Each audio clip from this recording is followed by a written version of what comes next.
People follow cricket, right? In India, cricket is a big thing. Yeah. And people follow cricketers a lot. And cricketers' fitness is something which people follow. So somebody like a Virat Kohli or somebody like that who is always fit and is so agile and all that. What kind of regimes do they follow? Do you have any knowledge into that? They have a separate gym. They have separate supplements. Their lifestyle is different.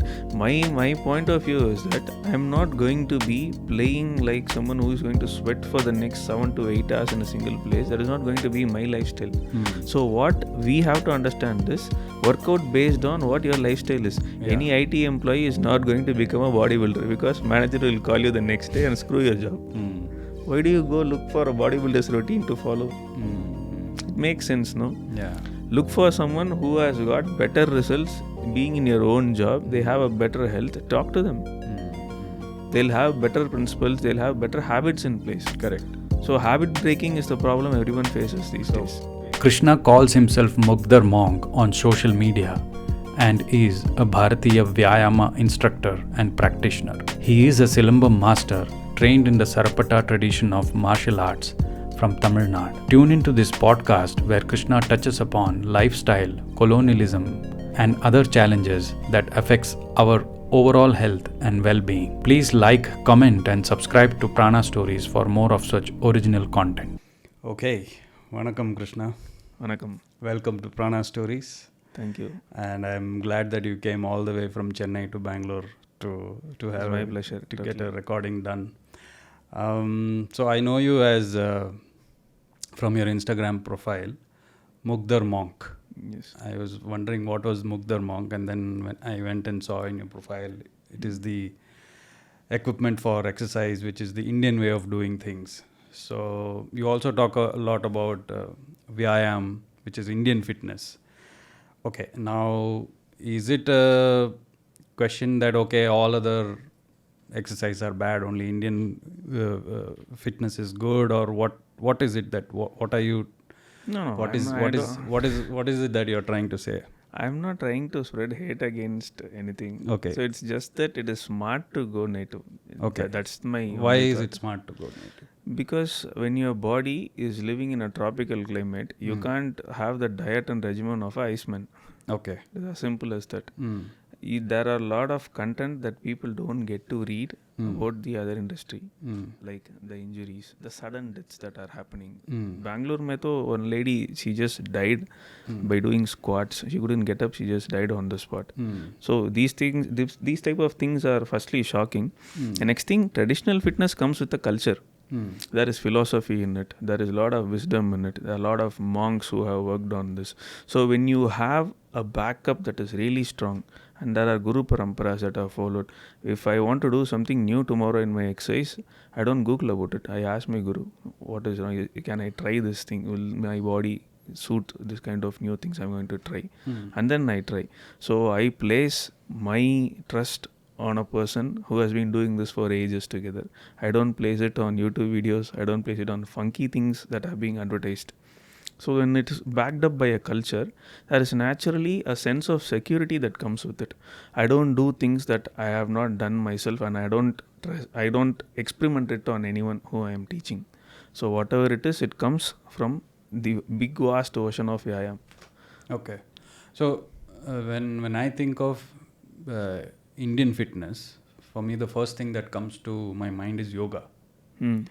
So yoga is something which has been contributed to the world as a fitness kind of regime, right? The exercises that comes with yoga. Yoga has a bigger meaning, but the exercises or the poses that come with it physically that you do to gain physical fitness.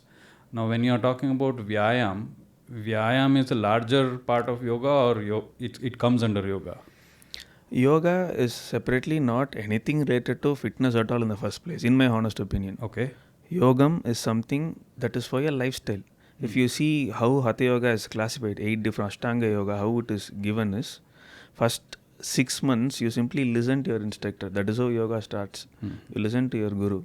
I don't think anyone in this day and age is doing that. It is simply asanas that you guys are practicing, or generally not. The physical asanas. The physical part of it, and then most of it is jargon. And yoga, in terms of spirituality, it's totally different. How it is applied to modern day lifestyle is totally different. It became a vast subject. It became famous because Americans picked on it. Indian way of doing things, yoga to har cheez mein hai. You have yoga in everything. You need to be calm. You're not killing anyone. You're not going to hurt anyone. You follow the yama and niyama. You're a yogi naturally. There is no separate entity that I don't understand why people made that into a separate stream of study, deep diving into it. I don't get it. Vyayam, when you say it is for your strength you are training. Yoga can never give you strength. Okay. I am 200% sure of it. You train for yoga, it is for your mind. Whenever you do poses, Sthiram Sukham Asanam is the sutra Patanjali gives. Can you repeat that? Sthiram Sukham Asanam. Okay. This is what Patanjali says. So Patanjali, if you see, he was the first batch student along with Tirumular, Vyagrapadar. Nandi was their guru. So you see their history of how they have classified. This is like, to put it in plain simple terms, these are all self-help books. They are not yoga books. They are not to do asana. They are for self-help. It is for everyone to take action upon it. World's first self-help book is called Tirumandiram. That guy gave us 3,000 songs which have fantastic anything and everything you want to know about your body, anything you want to know about your life, it is there inside. So these 3,000 verses are fantastic. Just because Tirumular wanted to write in Tamil, Patanjali chose Sanskrit. They were batchmates. So he gave 96 sutras to follow.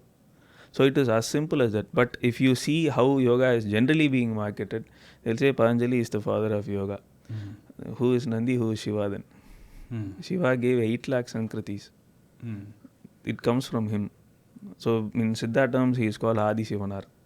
Adi Sivanar went to different worlds giving this yogic knowledge to everyone. How can Patanjali become father of yoga in the first place? So I have a lot of valid questions, which is now how the way it is marketed is, कुछ लोग कुछ चीज़ को पढ़ते हैं, उसको लेके you can't live a life with it. You read Bhagavad Gita, you have to become Arjun to understand what Krishna is telling, which is you need to be a man who has got nothing to do, who is afraid of doing anything and everything, and that is not for everybody. It is deep rooted in wisdom. Krishna, you take, his Vyayama was wrestling based. He was a wrestler. He was a fantastic wrestler who bet a very big Pahalwan at a tender age of 16. He was a fantastic wrestler. You mean this is sort of coming from Mahabharata? Is it written in Mahabharata? Yeah. Okay. Chanura and Malla story. Okay. He bet them, no? He wrestled with them. Krishna. Can you just elaborate on a little on the Chanura story? and Malla are two other asuras somewhere related to Kamsan. And Krishna and Balarama, they had a duel with them. They fought with them. And they made their dav on them. They beat them, that's all. They won over these This big is through wrestling, you're saying? Yes, this is through wrestling. Okay. So wrestling is one of the oldest sports that has been in the world. Very old. Pahalwani in India has been documented in Puranas also. Malla Puran is a different Puran that talks about martial things. Anyone from Vali to Sugriva to Hanuman, they are all wrestlers. Anyone who has a gada in their hand, they come from a wrestling background. So most of us in our culture, Dwarapalas will have gadas in the hand. Vishnu has a gada, Hanuman has a gada, Balaram is also a very good, fantastic mace trainer. He is the one who trained Duryodhana and the others, no? So Duryodhana is also a fantastic wrestler. Okay. So grappling is a different art form that had huge importance. A lot of kings, a lot of warriors gave fantastic importance to Mallas. So that is why if you see, they used to get their ration from the government. Okay. They were given lands by the kings. So these were people, pehle se hi, this is a premium sport. So that is why you don't find more people doing Mugdar also. It is a premium sport.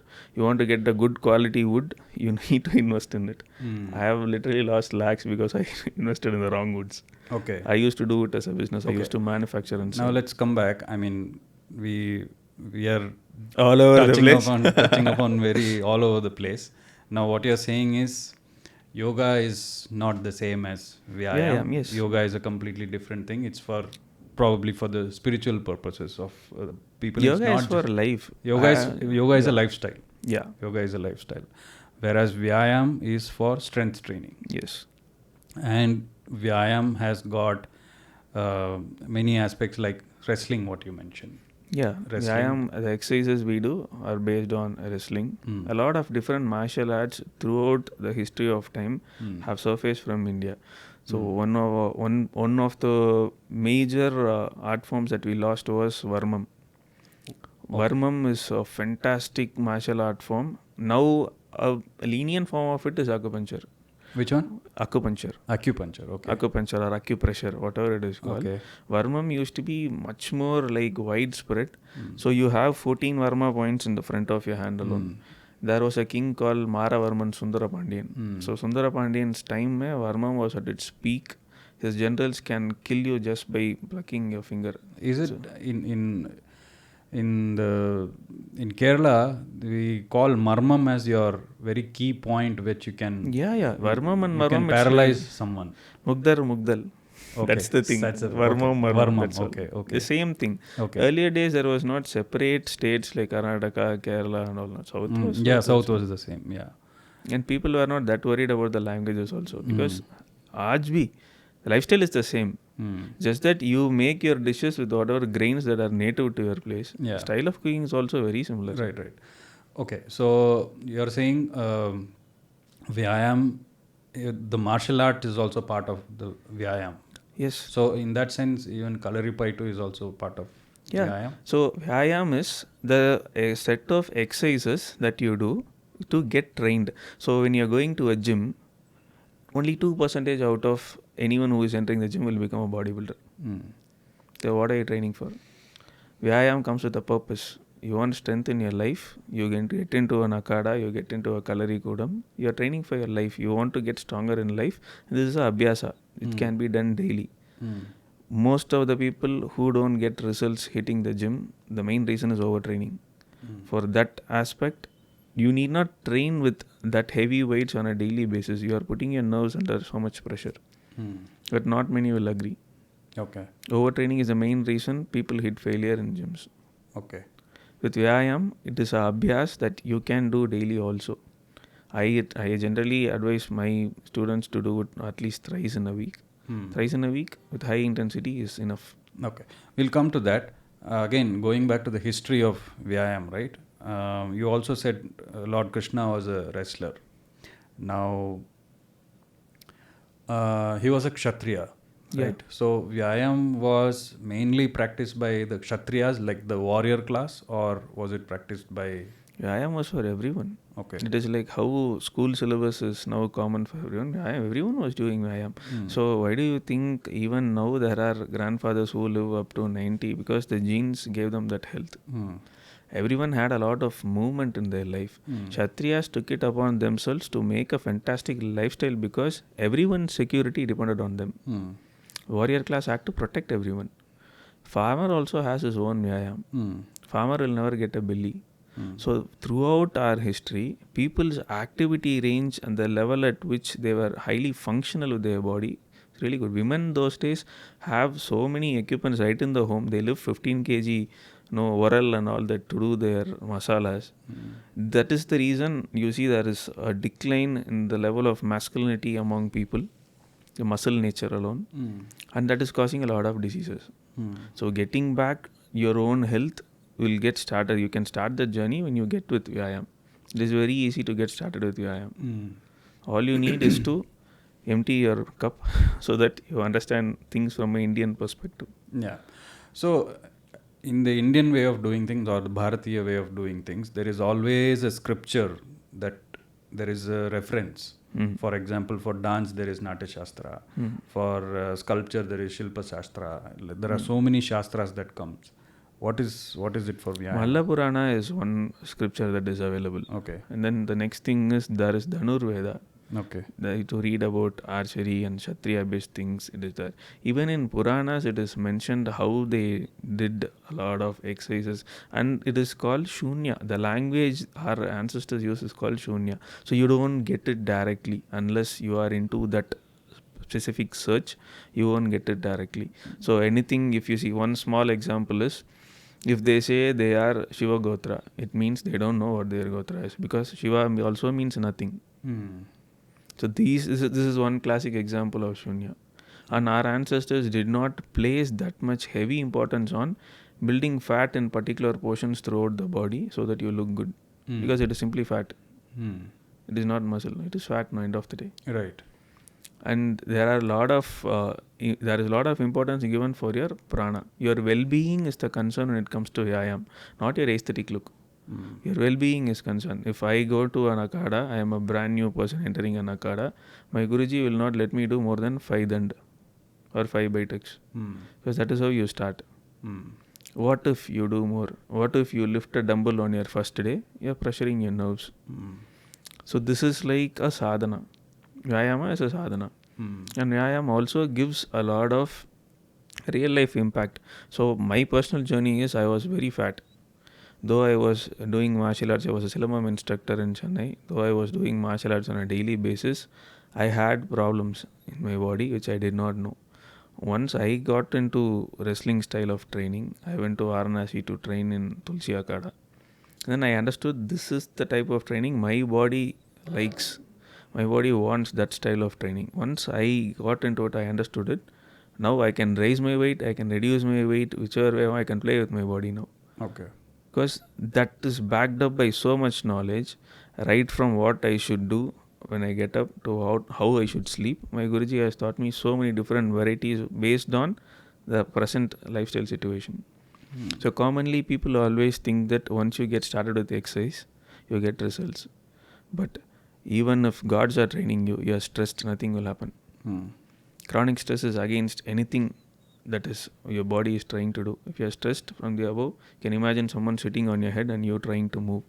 So stress relieving is also breath's importance, a lot of importance to given to breath in Vyayama. Just like how it is done in yoga, Vyayama has very equal importance to breathing.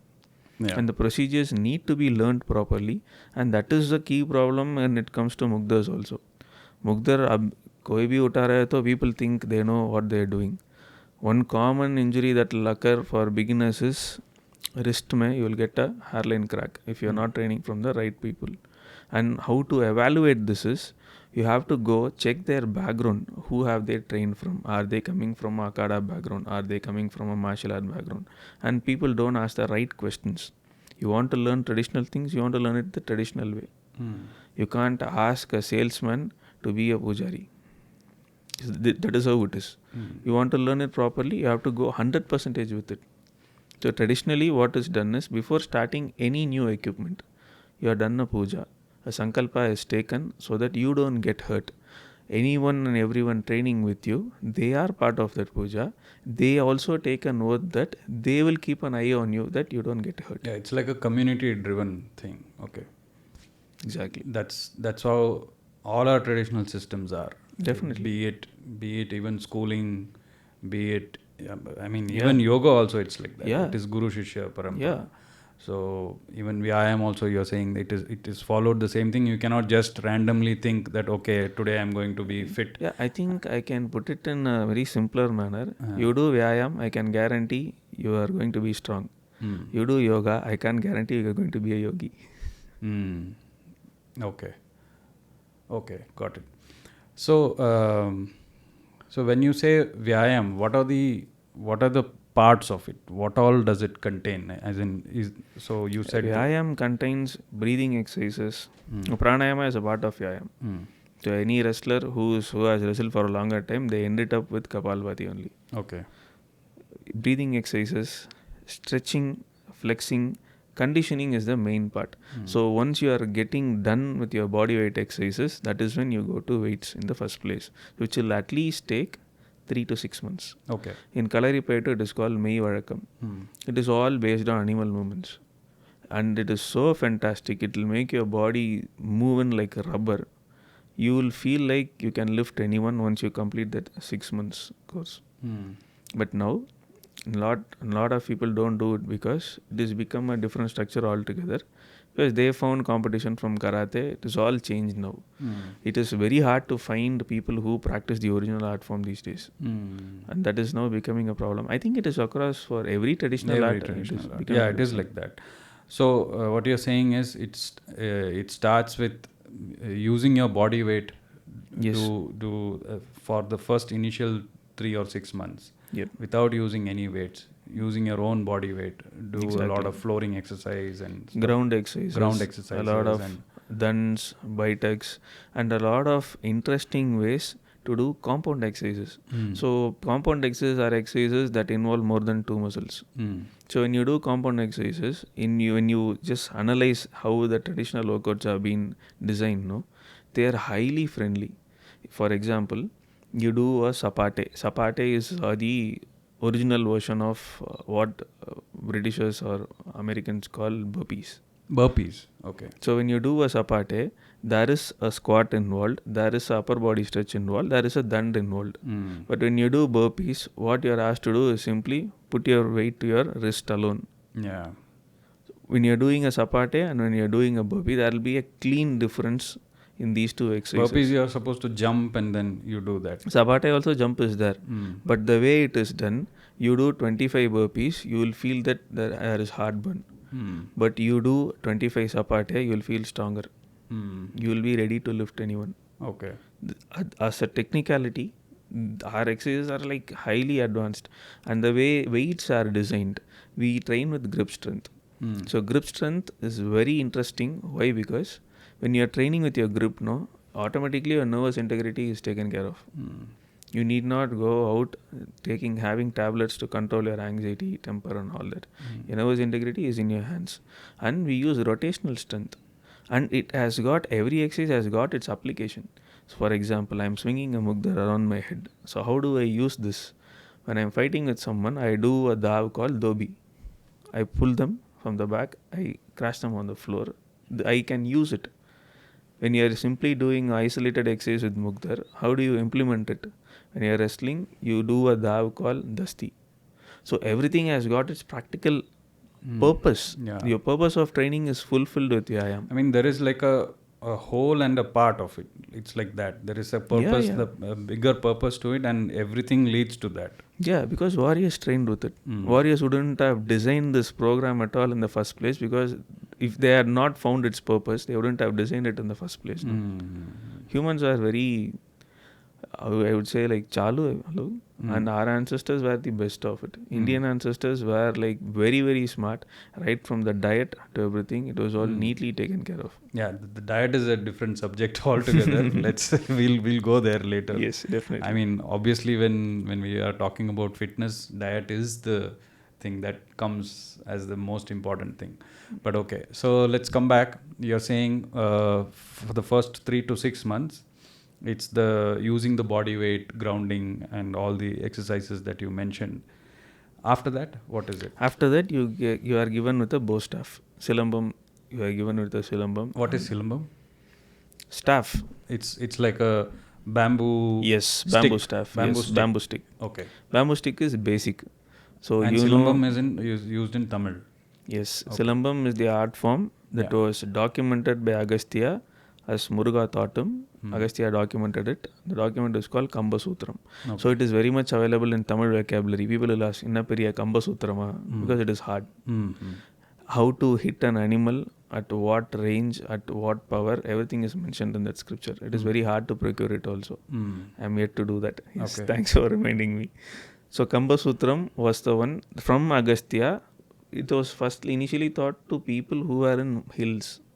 So always if you see, there is a fantastic association of anything that is hermit related or sadhu related, it goes to the hills only.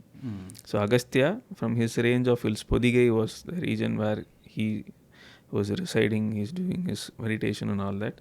From there it started, and now a lot of people are doing Silambam, but we don't know how true it is. The one I trained in, the parampara is called Sarpata. And my Guruji belonged to that parampara. I do that style of Silambam. Lot of style, lot of variety is there.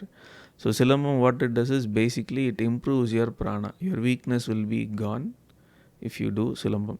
And now mostly if you see, police people also use dand in their hands. They are also given compulsory training. You do Silambam and then this is gone. After that you get into weapons. This is the traditional way of training. When it comes to wrestling, once your body is good, you are trained, you have done enough exercises, you get into the mud, you start wrestling, your thought davs based on your body. What is going to be your advantage? How you should tackle an opponent when they are coming at you, all this. Then uske baad they will be given, the foot soldiers were mainly wrestling background based. People who can lift people and drop them down, no? These people were from wrestling background. There was an interesting mix of soldiers in our armies. So I like reading a lot of war stories and all that. So war stories में आपको पता लगता है कि you will get a hint of how they have trained also. So now if we say war stories, Mahabharata will come next. People always remember Spartans. A lot of whole foods, fruits is what they had. A lot of warriors around the world. A lot of people are now vegetarians. In Olympic winners, a lot of Olympic winners are vegans. And when you say this to a bodybuilder, they'll get offended because chicken khana hai to khana hi hai. Protein. Yeah. And your body's constituency is 70% of water, 22% of protein. Rest is all other minerals and fats. 22% is what protein is about. You eat more protein, you get constipated in the first place. There is a lot of shaming that needs to be taken out from our culture. This is done by Britishers. Because these people, they took a shit once in 2 days. This is where they come from. And our people's colon was so good that we people used to shit thrice in 1 day. This is good. So when we talk about shit shaming is done regularly, when you see a person or you're affected by a person who's having a story of colon cancer, no, people will take it seriously. Yeah. Yeah, so you have to start with that. They will always look for the tipping point, right? That's what it is. So when Britishers do things, it always comes in form of recurring revenue, which I am like, I don't know whether to admire it or to be angry about it. It starts from Western toilet. It gives you colon cancer. Yeah. So that is how it's been designed. So it starts with paracetamol. It ends with cardiac arrest. No, it's always, the philosophy is always profit in terms of not people. Yeah. Because it's always profit. We are not their people, no. And Indians will never understand because we always think. I would also say it's not just them, even the other. Yeah. I agree. Yeah. It's capitalism basically. Definitely. Because that's how your market will keep rotating. I think it has to come with a set of ethics, a set of values. Because what you believe is, end of the day, who you are going to be. Yadbhavam tadbhavati. So you have to come with a set of moral values. What martial arts best lesson to me is, I come with those martial values. You talk only business to me. You talk things that I don't agree to my culture. I'll never talk to you next time. This is how it should be. Because a man should be a man of principle. Be it women also. There should be principles in the first place. There should be a set of rules you follow. There should be a set of ideology. This all comes with Vyayam. In gym culture, it does not come. The one who started gyms, his name was Eugene Sandow. Yeah, I wanted to come to that. So when the difference between a Vyayama center and a gym, what is it primarily? Primarily, it is the culture. Secondly, when you start a Vyayam, you do puja for Hanuman. You do puja for the mitti you are exercising in. Then I trained in Banaras, so Ganga Jal is used every time we do any puja.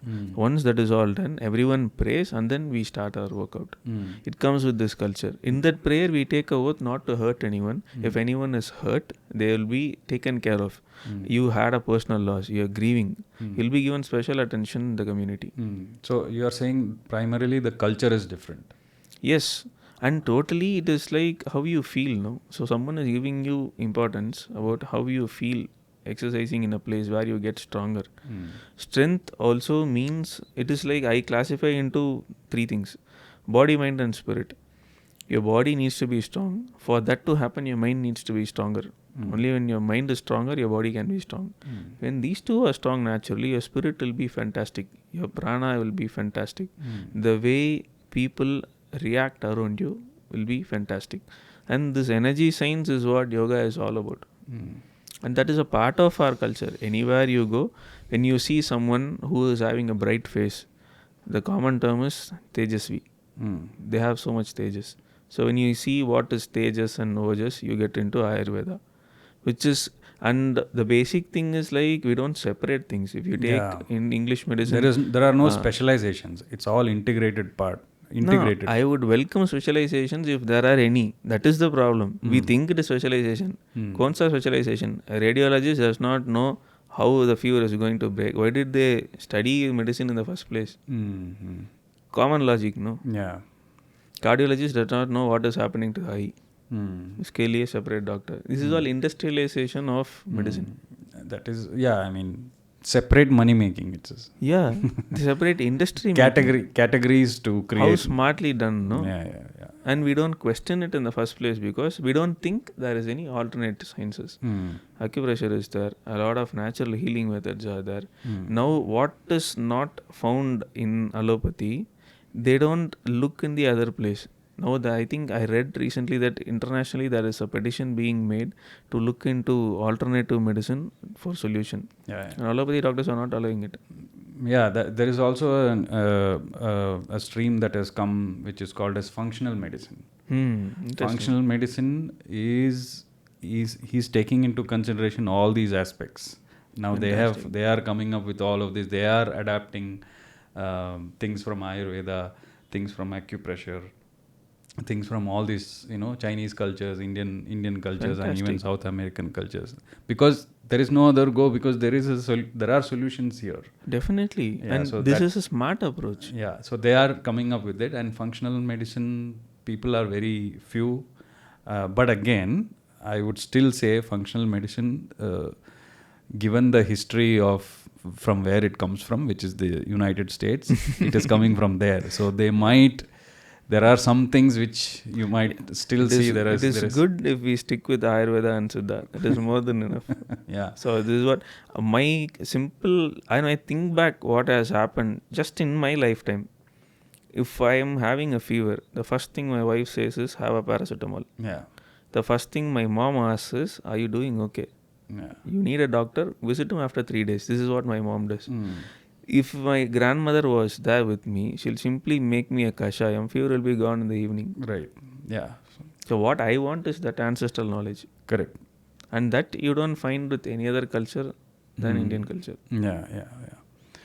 So, I mean, unfortunately, that's the thing. If it doesn't come from anything outside of, if it comes from anything outside of India or probably from the West, it's sort of accepted. So functional medicine is getting accepted these days because they are still following what is there in the Eastern cultures and what is there in traditional cultures. So definitely, that's I think there. It is up to the hands of us to either accept it or not.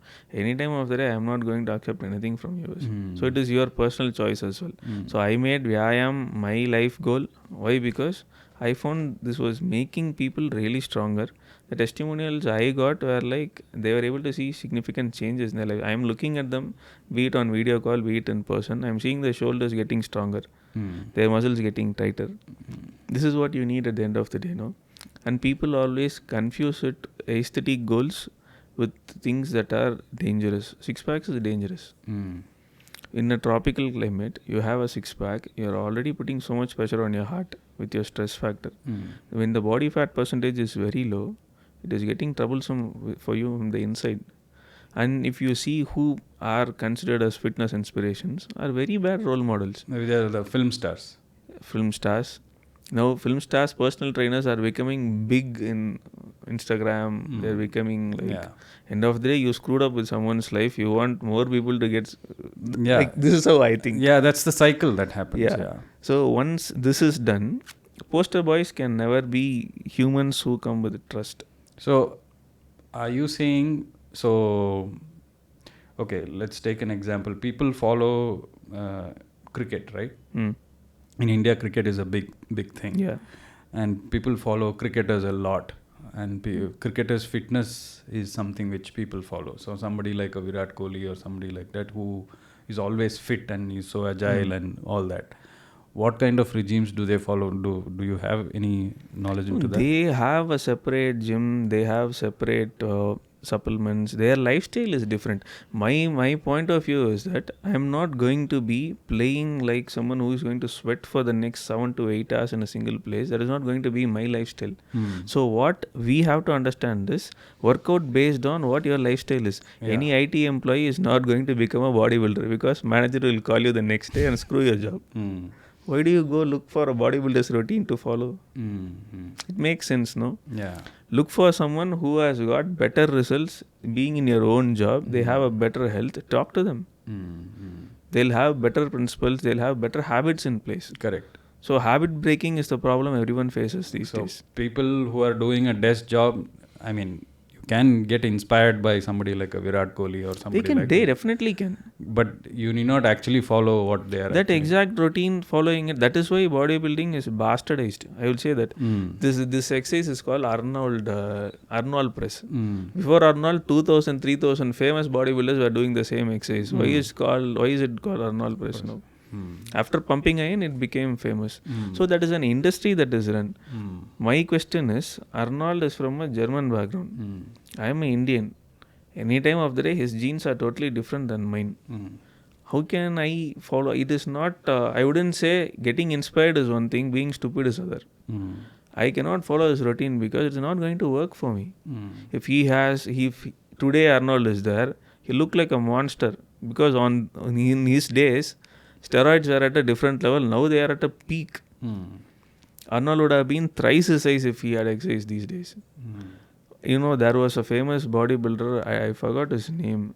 He's of some Italian background. I read the story long back. So Arnold was now up and coming during those days. It was in 70s. He went to visit this a very famous bodybuilder. He used to look very athletic, fantastic guy. I'll text you the name later, Rob. Okay, sure. I have it in my notes. So he simply called Arnold fat. He said, "Don't enter my gym, you're fat."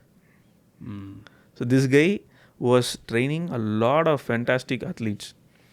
In those people, like until the bronze era people are all, they train for strength. Now bodybuilders don't train for strength because aesthetics is their only goal. Yeah. And strength does not come by doing dumbbells, barbells. Anytime free weights, you can't simply lift them and expect results because they cause nerve damage. They cause protein loss in the body. The depletion that is happening in your biceps, your body is going till your thighs to fill that protein gap. Why do bodybuilders have chicken legs? These are all basic questions people should notice. Just because they see a poster, just because they see an ad, people should not fall for it. Yeah. So I think being marketing was my background. The best thing I learned was how to say no to products that are not needed in life. You be simple, you be humble, everything will fall in place. There is nothing your gene is going to not accept from your home. So it has to start from the home. What kind of diseases your ancestors had? What kind of routines they practiced? If someone who is coming from a sedentary lifestyle family, father did a sitting job, grandfather did a sitting job, for them to exercise will be hard by nature. For them the routine has to be altered. Something that is involving very less movements like qigong, yoga will also work. Basic things. So when they start, for them, for a common man who has a very active parent, comparing these two people, the metabolic rate of these two people will be very huge. Different. So different. What takes 6 months for this guy will take 2 years for that guy. But they don't give the time. They expect results very fast. So when did this gym culture actually start in India? Gym culture was actually combined by a lot of yoga people. Oh. There were Paramahamsa Yogananda's brother was a famous bodybuilder. B.C. Ghosh is a famous bodybuilder. His work on barbells is good. Muscle control is what he practiced. He used to look like a giant. He created a lot of fantastic bodybuilders in those times. There was one more person called K.V. Iyer. He belonged to Bangalore. K.V. Iyer was fantastic. He was inspired by Eugene Sandoz' method of training. So what is that method? Sandoz' method is progressive overload. He trained with 5 kg dumbbell only. He was also a weightlifter. He did a lot of circus shows and all that. He was a performer there. His method is very natural. Dumbbell scale like you do. He looked very ripped just by doing dumbbells. And then barbells. He does it like it is called Eugene Sandoz system. Strength training system. It was strength training system. K.V. Iyer was inspired by that. K.V. Iyer has a fantastic story. K.V. Iyer used to be assistant cook. He was so into building his body that the owner of the restaurant gave him extra time to work on his physique and then he built it. He used to do push-ups with stools. he built his body and then he became a professor, self-taught professor. Fantastic story. Self-taught professor about fitness. physical culture. Okay. He also combined this with Hatha Yoga. KVS legend, he's a legend. Not many know it. He is from Bangalore. Okay.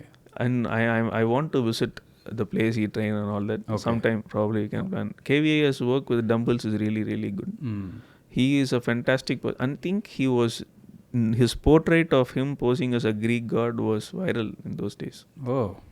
Really good. What is the full name? KV Iyer. KV Iyer. Okay. I have KV is never a heard fantastic about guy. this person. Okay. So I keep searching about who did what. Okay. Then BC Ghosh and KV Iyer are people who stood out. Then normally bodybuilding ko leke, after that people who did in a natural way are like very less. There would have been athletes which I have not read about, but these two stood out to me.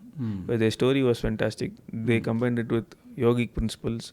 They did a lot of breath work in terms of Nauli and all that. They look really good. I'll send you their photos. They're really good. And then after that, since I am more attracted towards the Kushti side of training, Gama Pahlon was a fantastic person. Gama Pahlon was undefeated. And then there was one Yadavji who defeated him. Not much is known. Ramamurthy, he has a dand on his name, the way he did. Ramamurthy Dand is the name. Ramamurthy is a fantastic athlete. He used to perform in circuses where elephants used to ride on his chest. So they place a card, then elephant used to ride on him. He was a fantastic athlete. Okay. So these are the people who have contributed to actual physical training of India. But then all these brands, big brands started coming in and they started using these gyms as the go-to place for exercising. Okay. So where did your journey start with, at least from fitness? From where did you start and how did you get into the Bharatiya way, Indian way of looking at things? I think I was a very fat kid when I was in my schooling days. Okay. When I was 5th standard, I was 63 kgs, which is like huge. 5th standard, 63 kgs. Yeah. I was around 11 or 12. I was like 63 kgs, very fat. I used to eat too much burger, pizza, anything and everything. Then my mom put me up in a karate class. And then I used to get teased like anything. So when you're fat, people call you fat. So I wouldn't blame them. So it is normal. And then I took up on athletics. I used to do running. I used to play in football team. I was there in handball team. I think a set of separate discipline that comes with physical culture is there to me because of my PT teacher. Okay. His name is Amal Raj. I studied in Wales in Chennai. So the discipline that he installed, being in the ground on time, starting warm up. Now, how did you motivate yourself, because you were obese? Yeah. And how did you think that you can start doing sports, and or was it you pushed yourself because people were calling you that, or like? That is one main reason. Next thing is, though I was fat, I was able to run. Oh, you were able to run. I was able to run. I always used to come second in my class race. Oh. So once you beat the class race only, you can go to the section wise race. Right. So that is section wise race mein you come first, you can go to the class race. So I was always disappointed. I used to go and I went and asked my PT teacher that, see, I'm coming second, I'm fat, I want to run. So he mentioned that start running the ground. Evening time, once the school is over, you start running. Okay. From there I got into football team. Then my fat loss progress was like so easy. I understood what kind of body I was. Highly pitta body. So for a pitta body, there are certain things you can do and certain things you should not do. Even now, if my pitta range hits a peak, I start bleeding from my nose. This will happen. For me, I had adenocytes when I was a kid. So all this comes with the check also. And my father taught me exercise when I was very young. He came to Bangalore for a job and there was a break. I stopped exercising. And that was exercise taught to him by a old-time boxer. My father's uncle was a boxer in Chennai. Okay. So those set of exercises also. Once I know I didn't have motivation until then. Once I got it through my running and athletics, I started combining them. Okay. So it worked really, really well. Okay. Just basic push-ups, then to bicep, that's all. And then when I went to my college, I became fat again. I tried gym and I was in my 12th grade. I was so fascinated with the gym that was nearby. It was called Dorian Yates Gym. So Dorian Yates looked like a monster. So I thought, chalo, I'll give a try. When I tried it, 12th results came. I went to my college. I got fat again, 10 kgs extra. I could not live with that because when you go into first year college, you want the girls to notice you. I'll be frank As about it. simple as that. Yes, as simple as that. You want the girls to notice you. And I was getting fatter and fatter. I was like, chalo, kuch hone wala nahi hai. There's nothing that is going to happen. I'm going to be fat. I'll live with it. I simply play cricket and complete my college. But then, once I completed my college, that is when I got into martial arts training and into Silambam and all that. Now, thinking back, I have had food allergies like crazy. You know what is the reason for the food allergy? The soda they add in the rice. Oh. I'm allergic to it. And I had severe burping. I had a lot of bloating issues. I couldn't sleep at night. Soda meaning in the grains or while cooking? While cooking the While rice. cooking. Because one rice particle will not stick to the other, no? Once you have to add soda salt for that. They add some other things also. So these are all cooking tricks. You want to reheat the sambar, you make a paste out of pumpkin. Do they add soda at home? I studied in college, hostel. Hostel. I was in Shastra. Okay.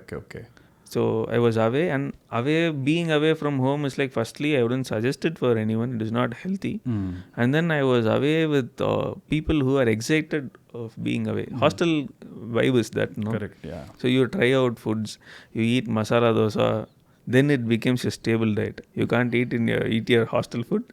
Masala dosa and podi dosa becomes your stable food. Yeah. That spoils your gut. Then I got into this physical system of training. I mentioned you Mei Vazhakam, no? So I was very sincere to my classes. My Guruji liked me. He taught me a lot of different set of exercises. He has not even taught to many people. He said, this is the oldest I remember from my childhood. I'm going to teach that to you. I excelled them. And then also my fat loss journey was not complete. I used to look... This was during college? This was after college when I joined work. Oh, when you joined work, okay. I used to train in the morning, then go. Evening also I used to practice the same thing, whatever I did in the morning. Then this martial art, there are like kathas, we have something called Adimurai. So Adimurai is a fantastic stamina building exercise, which is really good to condition your bones and your muscles. Once that is done, you have a confidence that yes, I can take on anyone. And then I learned Silambam weapons and all that. I became a Silambam master. Throughout this, I was researching, reading through all physical cultures. I read extensively. So that is why when you ask something, I won't be able to come to the point directly. I'll have a 360-degree explanation because you want that. When you're researching, you want that sort of explanation. Correct. Once I was doing this, then I learned that I can learn Kalari for a while. I took like 6 to 8 months to train in Kalari. But that style was not perfect with me. Because Silambam has already taken my mind space. This style of fighting was perfect with me. And my guru also mentioned, Kalari guru was like, that is the way you're going to fight, stay with that. Then I felt there was some sort of imbalance in it. Though I was confident from the inside that yes, I can take on anyone, there was that you need to have Asura confidence when you want to take on anyone. Yeah. So then I saw an opportunity. One of my college seniors relative was in Varanasi. So I asked them, I want to learn in a more traditional manner.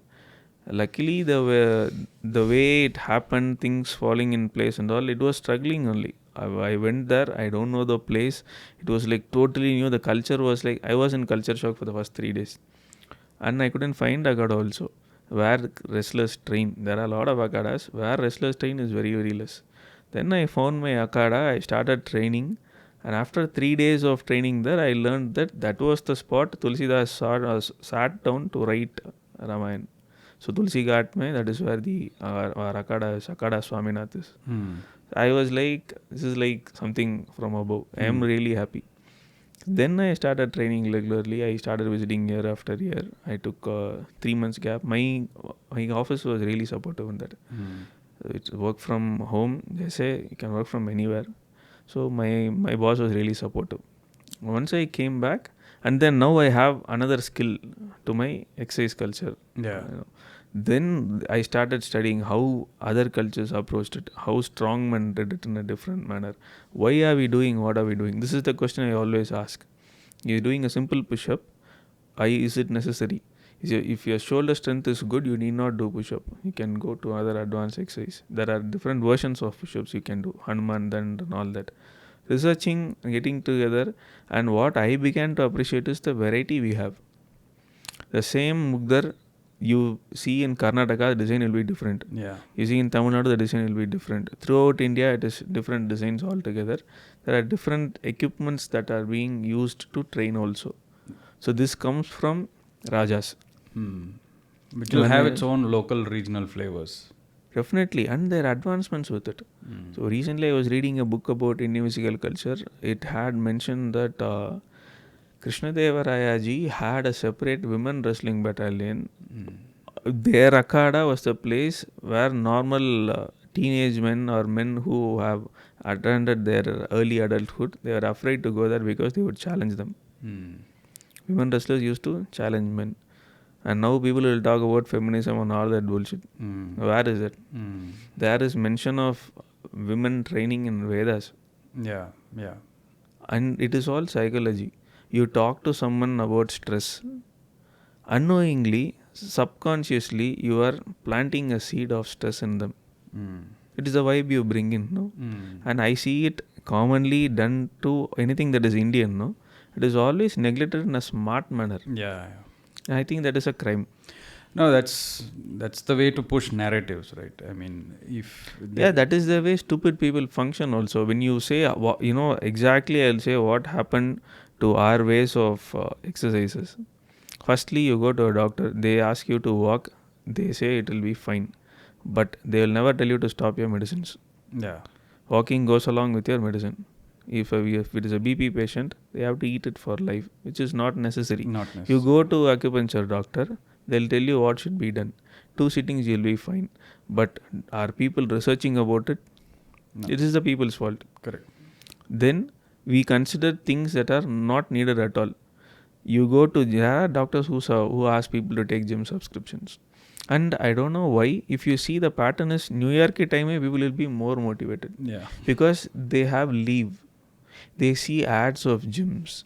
They somehow convince themselves that if it is only New Year, I can reduce my body. And also they have to look good during the New Year's celebration time, right? That is one more. Which makes no sense. First thing is, it is not your New Year at all in the first place. Right. My New Year is in April. Gregorian calendar. And firstly, this is like the worst thing can happen in a corporate is Secret Santa. I don't know. The secret about Santa is he's not even Christian. Okay. It makes sense. Jesus will laugh at it. I'm being true. Jesus will laugh at this. Yeah. Why do you play Secret Santa? No, there is also, because I also work in a corporate, I also see that there is ethnic day that gets celebrated. I don't know what does that. My question is, who are you to say this is an ethnic day in my country? If in your country you can call out of the shit it is. No, but then people follow it so diligently that people are used to listen to it in that manner. Macallan system of studying, this is what it does. You don't learn to question. Yeah. And people who question are the ones who are taking their life progressively. You can move forward only when you question. Right. People don't question their HR managers why Diwali is not celebrated. Because they are afraid of what a job. You won't get a job if you go to any other company. Yeah. This fear mindset is what is killing a lot of things. It also means that most of the companies that are there are also very MNCs, right? It's all Western based. Nothing and very. There should be some sort of accommodation to it, no? So any time of the day, the stress level is not going to be reduced. It is also comes with how you are being smart with your diet during a weather also. So if you feel that you are not able to work in a winter season, it is understandable. Farmers never worked in rainy season and winter season. There used to be separate holidays. In your culture, when you are taking a template, applying it to a region, you have to see its history, no? No, but that's how it has been for thousands of years. That's the problem. Yeah, that is a problem, and we are not talking about it. That is the worst problem. We are not even thinking about it. No, because we are colonized so much. Definitely. That we have lost it. We don't know what is there. It's like what is that? What syndrome is it? Stockholm syndrome. That the one who kidnaps, you start liking that person. So, and then whatever that person says, that is like Veda Vakya for him. Definitely. So that is the problem with... And I think it also comes with a pinch of self-hate, maybe more self-hate, that is being driven. Yeah. Anything that is Indian, it is not marketed heavily. Unless it is marketed heavily, people are proud that they are if they have a stock in their Tata company, they're very proud of it. Yeah. They're proud of who Birla ji is. Yeah. They're proud of who Ambani ji is. Yeah. Are you subscribing to the companies they have? Yeah. Is it in your daily routine? This is what we need to look at, no? Patriotism, nationalism and all that, it should never be just words. And I think that decline starts with schools. Yeah. Yeah, it starts from education basically. And education, the system itself Vyayam used to hold like a very key importance in Gurukulas. Yeah. Now even Gurukulas don't know what Vyayam is. Yeah. Pathetic state. Yeah. With children, you make their mind strong, no? Naturally, they will grow up to become intelligent at some point of their time. Yeah. We can't guarantee that. No, so for example, let's say if I take the example of you are a Silambam master, right? So Silambam master is a master, you are a master with a stick. If you just want to compare like how a so-called Westerner or a Western trained people here in India would look at it, what will I do with a stick in hand? These days people have guns and all sorts of things, right? So what do I get by training in a Silambam? I don't get anything out of that. Is what the mindset will be. Now what will you say for that? If you train in Silambam, you also are learning to train with sword. You're also learning to train in archery. You're also learning to train with 30 other weapons. Just this one stick will make you I am sure that you learn Silambam properly, you can handle any weapons. You think people can't stab you? Stabbings are not happening. Girls, women mainly should learn knives. I believe it. I have 2 daughters. Whatever I do or not, I will make sure they are learning knives. It is very much needed. The rate at which dangers are happening in our society, the noticing part is becoming minimal. Dangers are still there. Rate of pedophiles in India is increasing. The rate of people who are having identity crisis is increasing. All these dangers, unknown dangers, because they are weak in their mindset. What is happening to a kid, a 14-year-old kid, if it is confused that I am a boy or a girl? Yeah. The kind of struggle, suicides are increasing, bro. Yeah. So who's to talk about all this? What you're also saying is Silambam is not just a training with a stick. It has got many other things, aspects to it, and any holistic art for that matter. Yeah. Yoga is holistic art. Bharatanatyam is a holistic art. Silambam is a holistic art. Kalaripayattu, Kushti, any holistic art. So holistic perspective about life is given in an art form. That is why you see people with very less stress levels. Yeah. Will be people who are creative.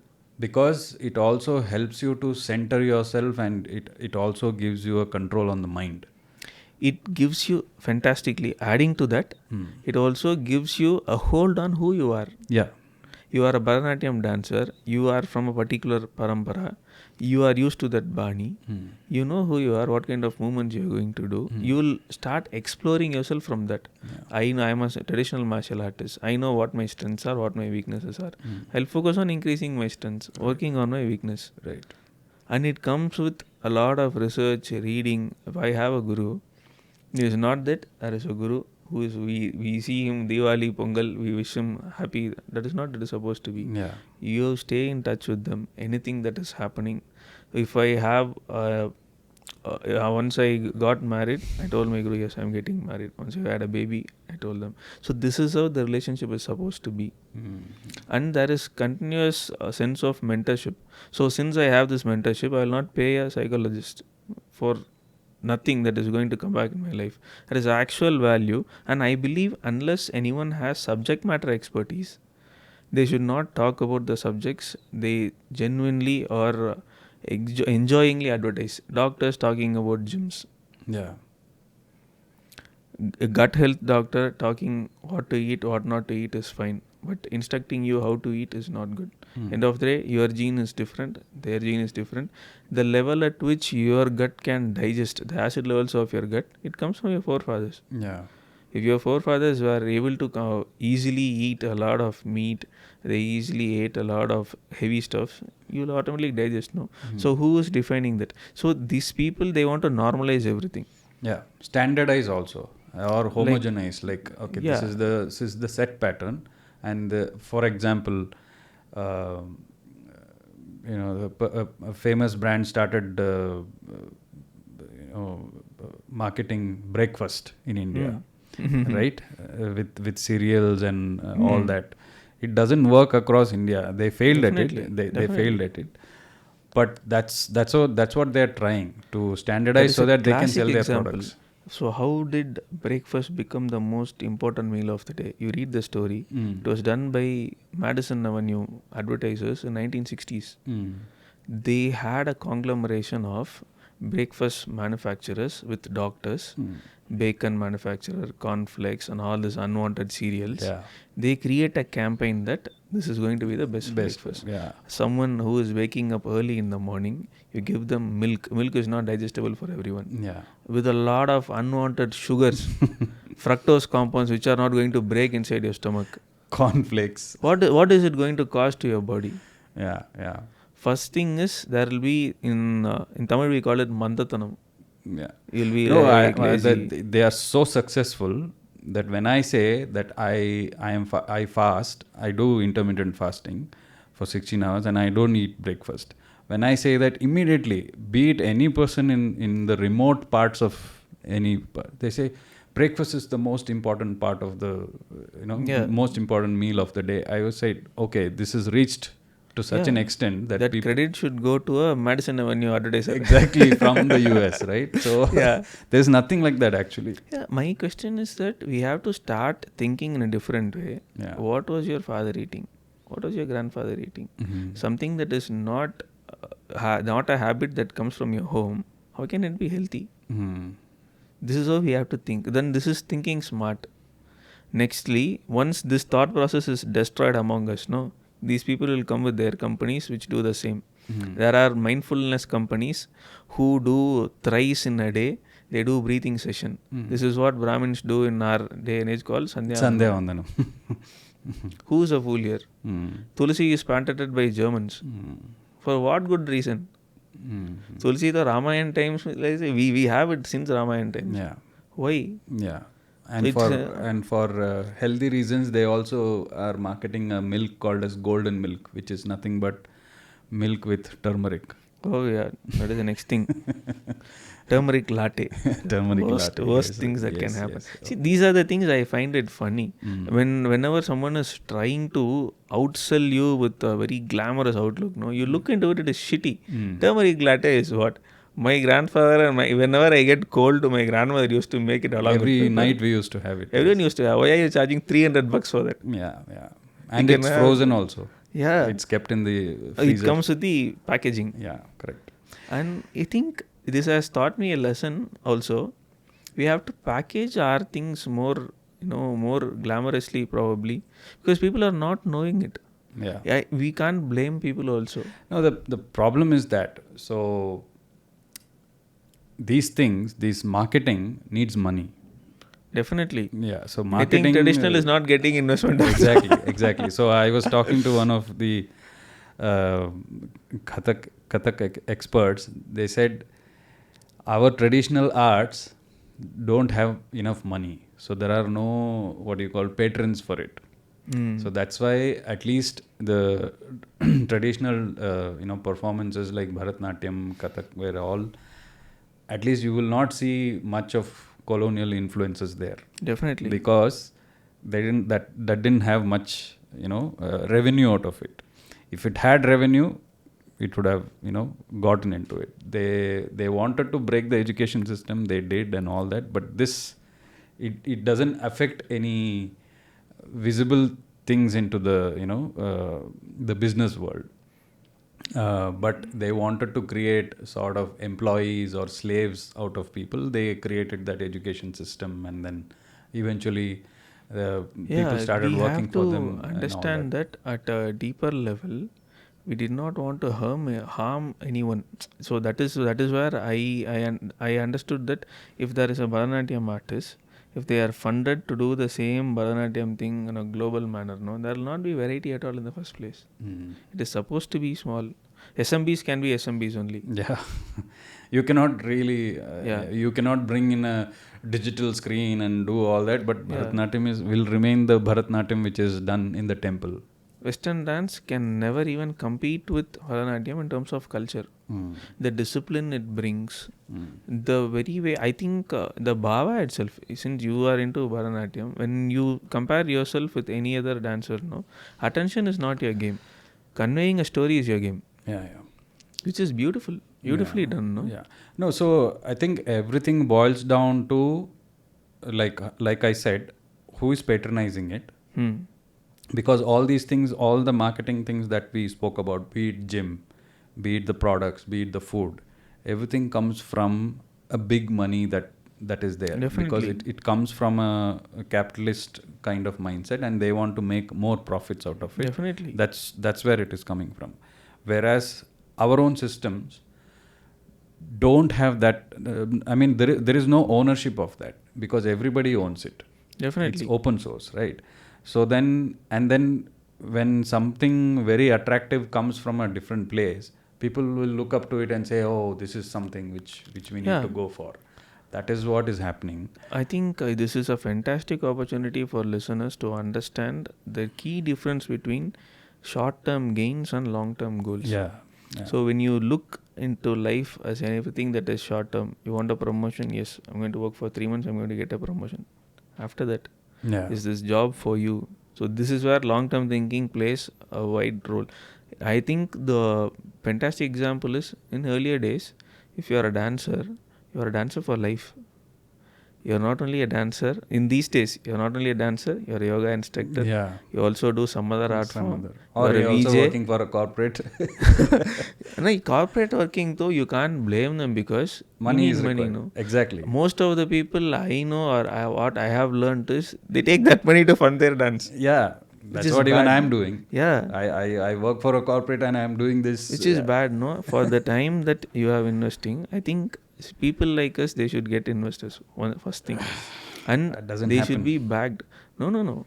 Or we have to find ways to raise that. That is what I am trying to do now. Correct. I'm finding ways to make it bootstrap. No, so what I was trying to say as an example, this is what happened in our to our culture, because I was reading the book of Sai Deepak, that when the Britishers started doing the education system in India, so this is what happened.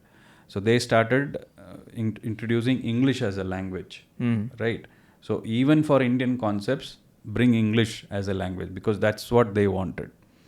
And it became a fight between, okay, if you have learned English, then only you will get a job in the British Empire. That's how it was. So then what happened was, whatever is Indian was useless. Whatever is British was useful, because ultimately you will get a job. So then the difference between the native and the foreigner or the colonial guy who came was between useful and useless. That same culture is still continuing. Definitely, across all spheres. So today, why I asked you the question Silambam is, even today, people think Silambam is useless. Right? Because it is not marketed with bodybuilding shows. Yeah, it's not aesthetically, I don't get anything out of it. People don't see that there is control of the body, mind and soul in that. If you invest a bit of time in simply observing people who practice any holistic art, the common thing is, first thing you will find is they don't do surgeries. Even who is practicing a art that is holistic, they don't do surgeries. Yeah. Second thing is, they live a much stress-free life. Third thing is, their health is taken care of. Yeah. Fourth thing is, they live much longer than people who go for short-term gains like gym or anything that is advertised to them. These are the main common benefits I see. Myself, it's been nearly 8 to 9 years since I went to a doctor. Unless it is an emergency. I think I dislocated this thumb, and that is when I went. I was training, I think I moved it away. It was not a fracture, gladly. Then too, I was asked to wear a band for 2 weeks, which gave me no results. I went to acupressure doctor. They told me 2 weeks, just remove the band, you will be fine. I'm fine. Practical live examples. Correct. So we have to develop that sort of a mentality where people are a bit calm. And if you see, generally anxiety and stress are like, this is a starting point, midway, uske baad depression. So the anxiety, what is not letting you reduce anxiety is reels. You know what you're going to watch, you're safe. You're watching anything and everything. It is Instagram watching you, not you watching Instagram. So all this screen time, say like people, who are the people you let in your life. So all this thing, it gives a holistic angle only when you have that background of a culture. So my Guruji will make sure that I socialize only with the right people. I don't get into the hands of any drunkard or any person who is doing drug abuse or anything. That is his responsibility. But when you go to a gym, a trainer's responsibility does not fall like this. It's only for 2 hours. That's it. But it's only until you pay. Until I pay, correct. If you go to your Bharatanatyam guru, even though if you are not paid, they'll be okay next month. That is the mentality. Then even though if you have not met them, you have not trained with them for a longer time, you will be happy enough to invite them for your marriage. This is where culture plays a role. I don't think anyone will invite a gym trainer or anyone who is doing this corporate stuff, because Vayam pe there is no personal value exchanged, because people always look for some sort of a safe space to talk. And now these days men need it more. I think men genuinely need more safe spaces.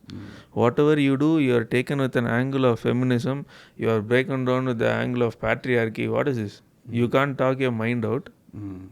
Where is a safe space for men then? And it is often compared with this English way of thought. Freudian theory. That guy was afraid to talk to ladies until he died. Why should I listen to him in the first place? Correct. And it is the same theory which was taken to, one of his mentor or someone, Edward.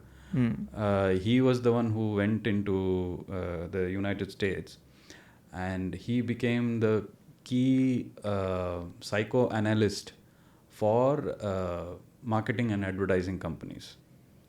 So whatever ads that you see today is the sort of brainchild of this person, Edward Bernays or something. So if you see that today, not smoking, right? Smoking was, when it came, it was advertised so heavily at that time, right? Doctors used to sell cigarettes. Cigarettes, right? And they paraded 100 good-looking women in the streets of New York to sell smoking. So that was the picture of independent women, and that continues even till today. That picture, that if you are an independent woman, and that means you smoke, or that's like a very bad perception that is there. I'm not saying all the people who are doing good independent, it is their choice. It's their choice, but I'm not saying that. But that was the picture that was sort of presented. For Marlboro, that is what was the campaign. Be a Marlboro man was the campaign. So how is masculinity related to a cigarette? Correct. The same with even independence of women also. So people are not thinking about it, because you see an ad, you set some sort of a cheap dopamine resource into yourself. So this cheap dopamine, you will want to see the ad again. You see the ad 3-4 times, you go to buy. This is how it functions. Correct. That is why advertising always comes with a budget. Correct. So that's what the money that is flown into these things are the biggest hindrance, I would say, because I think people should start looking at the investment patterns of these companies. Right. So I was coming to instead of we calling it culture, we can start calling it consciousness. Definitely. And that too, indie consciousness. Definitely. Or the Bharatiya consciousness, if it's there, I think your life will be much more stable, and you don't have to go through any anxiety or stress or anything. You will have the balance in you. If you have that consciousness, You can choose your path. I think to be very sharp, you will not be cheated. Yeah. Maybe end of the day, you are being cheated. The doctor is selling you medicine for lifetime. That is recurring revenue for the pharmaceutical company. Yeah. I in my own family, there are people who, if they are traveling, the first kit that comes to them is their pharmacy kit. How painful. Which is full of medicines. They say, oh, this is important for me. Even clothes are not important, but the pharmacy kit that they carry is most important. Yeah, placebo is one of the fantastic things that happen. You have convinced yourself that this is what is moving my body. Correct. The tablet will do the job. Yeah. At the end of the day, it is your mind. Correct. I think in my personal understanding, I took the right step at the right time, so that I want to be more about myself. Throughout that, my Vyayam helped me. Mugdars were there. I don't do much of Mugdars as much as people believe to. Only 30% or 20% of my exercise is Mugdars. If you do more Mugdars, you won't get muscular. The more Mugdar you do, the less muscular your hands will become. That is why if you see ancient Siddha statues and all, you will see that shoulders are broad, hands are little. Yeah. They used to do it a lot. Vyayam was there, Mugdars was there. Then my research throughout all this Indic studies was there. Recently I am reading about physical culture of India, and then I have started reading about strongmen. So strongmen are like these gigantic people who live in this Iceland places and all. Their routine is interesting. The similarity is fantastic. The exercises in Vyayam, the same equipments are used there. They do. And foreigners are coming up with different packages of the Indian equipments in a funny manner. Yesterday I saw, I don't know the brand, I don't remember the brand name. They have this tube sort of thing where there is water inside. And they are doing squat with it. So this is a replica of an Indian equipment called Santola. Okay. So Santola is a bark of a tree. You take it, you swing with it.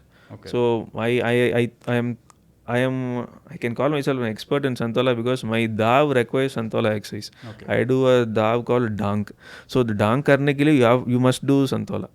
I bought my 20 kg Santola, I do it with it. These guys have created it in a funny manner where they pour water of 2 liters and 3 liters, you squat with it. See, my problem is you are replicating it fine. You patenting it and selling it to Indians that they have not seen it. No, that is painful. This is stupid in the first place. Yeah. These Indian clubs also, they have this handle-like structure. They attach it to plastic bottles. There is a company that sells this also. So we are supposed to work out with wooden thing. Because wood has optical fibers that can even make you remember anything, anytime. These optical fibers have memory in them. You work out with your bare chest. Naturally, it is going to create, the oil conditioned Mugdar will create a paste along with your sweat.